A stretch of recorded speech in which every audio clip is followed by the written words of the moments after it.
Hello and welcome to my next video in my series about the Dark Eye core rules. We're talking about chapter 5, the cultures, and I'm going through the cultures and telling you something about the background of these cultures. Next culture in the list are the Nivesen.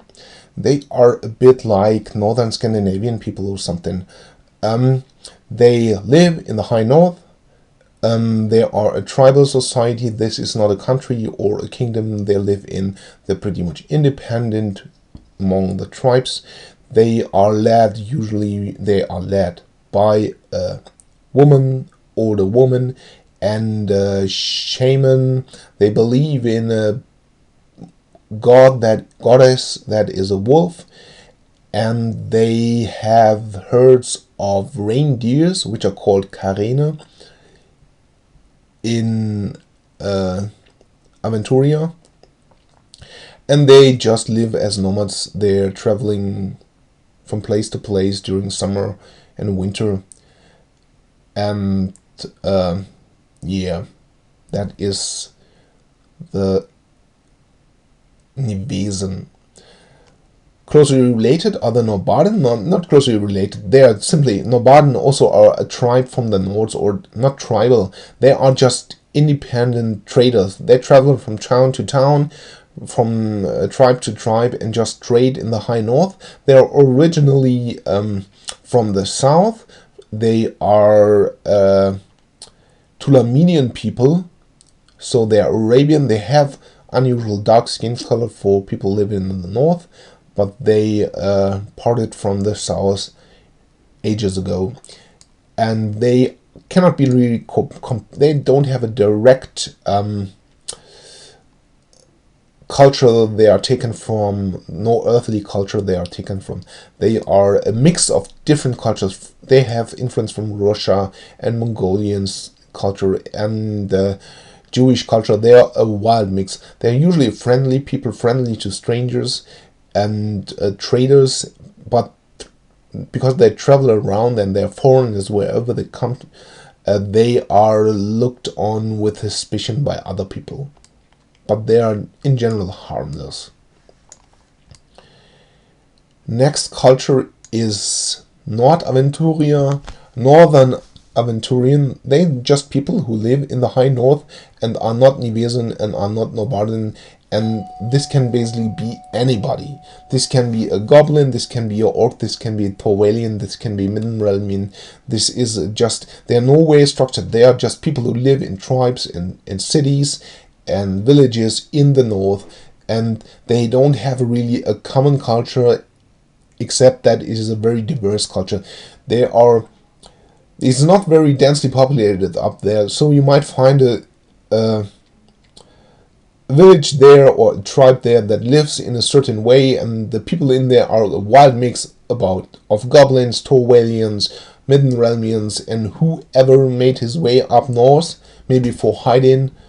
And then there would be marshes and deep woods, and the next village you would find crossing them is completely different in terms of customs and morals and how they live and what they believe in. It's just a wild mix in the high north in a very harsh environment. Next culture is Nostria. They are from the kingdom of Nostria, which is very similar to the kingdom of Andergast. It is just a typical medieval kingdom.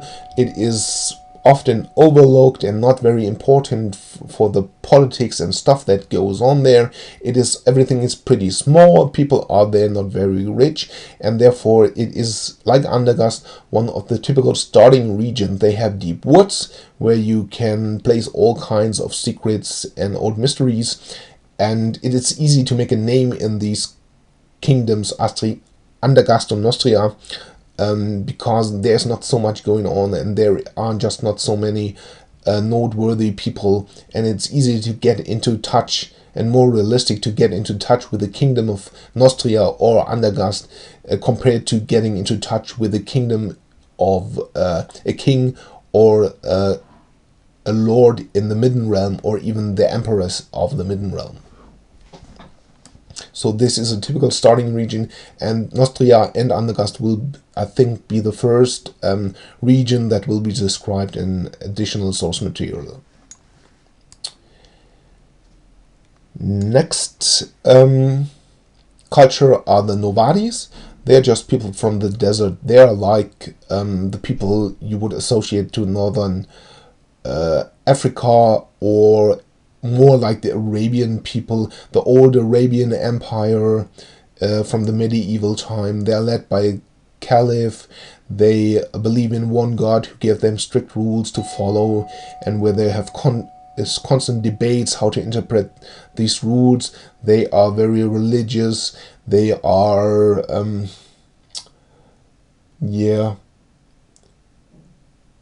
I think thinking of old Arabia pretty much summed it up. They are not that technically advanced.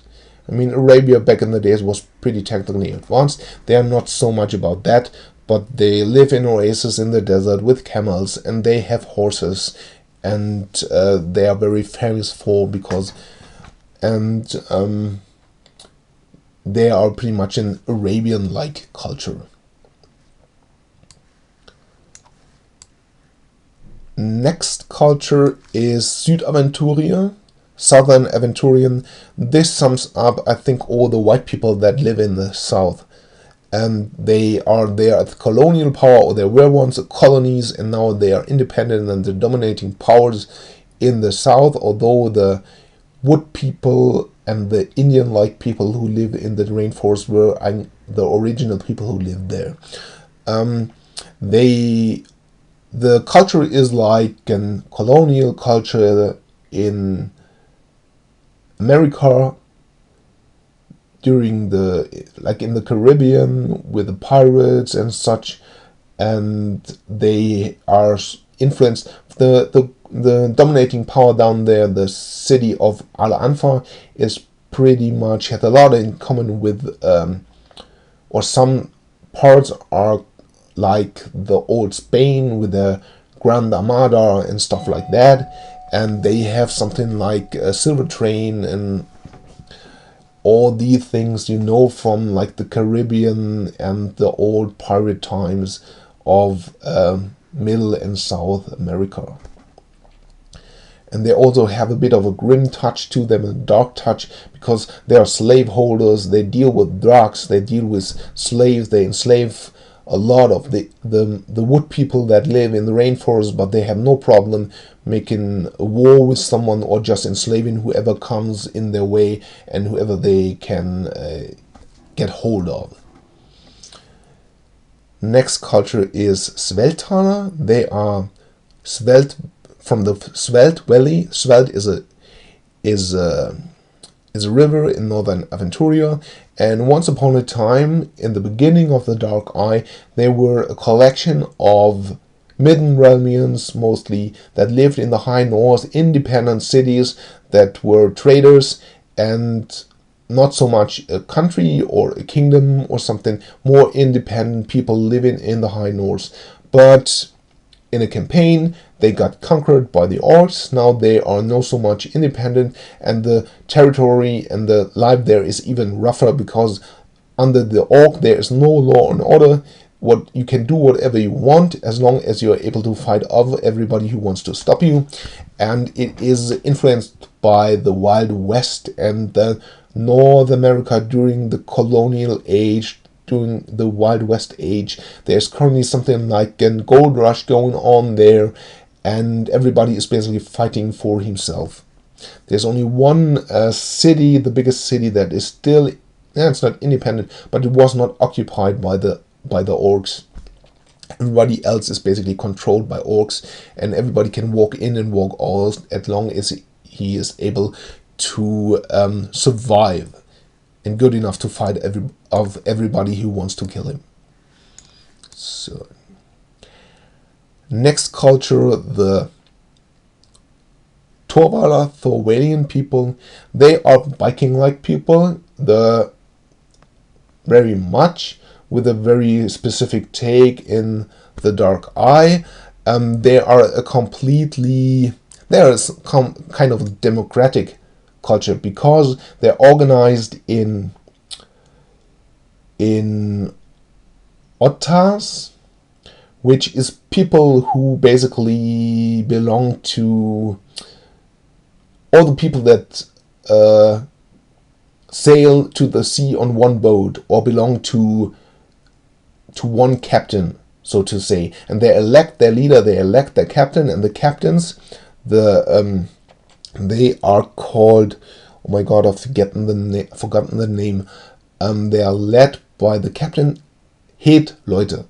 Yeah, that's the name. Heetman is a leader, can be a man or woman of a tribe, so something like a tribe, and these Heetmen elect, Heetwomen elect a leader, and they're kind of a democratic organized, and they're very independently organized.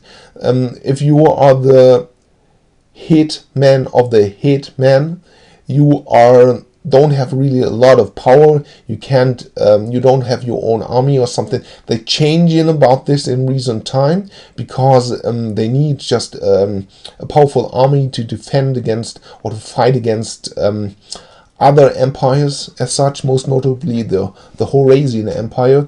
But most of the time they are not as dangerous and as they were once. But they're still a threat to the sea and to the people on the coast, which they go constantly raid. But often they are just traders who trade all over the world, all over the continent, with their dragon boats, and part of them are still pirates and go on raids and stuff like that. Then is this the last? Yet the last human culture are the Cyclopea, Cyclopsians. That is, they are from the Cyclops Islands in the west, and they're kind of inspired by the old Greek culture. And you will find creatures of Greek mythology on their islands, like the Cyclops and such. They are often overlooked culture. They don't really play a very prominent role, but yeah, and therefore I don't really know too much about them. Think of old Greece, of course, as always, with a special take in The Dark Eye. Every time I compare this to a culture from Earth, any culture here, it is like they've taken bits, they sometimes takes huge chunks, and then they wave in a lot of custom lore based on stuff that has been existed before, and somehow meld all this together and create something that is, in the end, you know where you're getting into, but the specifics and the detail that are described are very much completely different, like the belief and the morals and such. This can be very different. And that is it for the list of human cultures.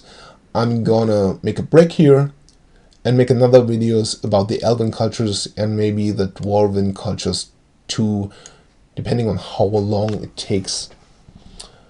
So if you have any questions, again, feel free to ask. Again, all these cultures have, nearly all of these cultures have a source book, or a few of them are described in their own source books, and I could be talking for hours about them and about whatever concerns them.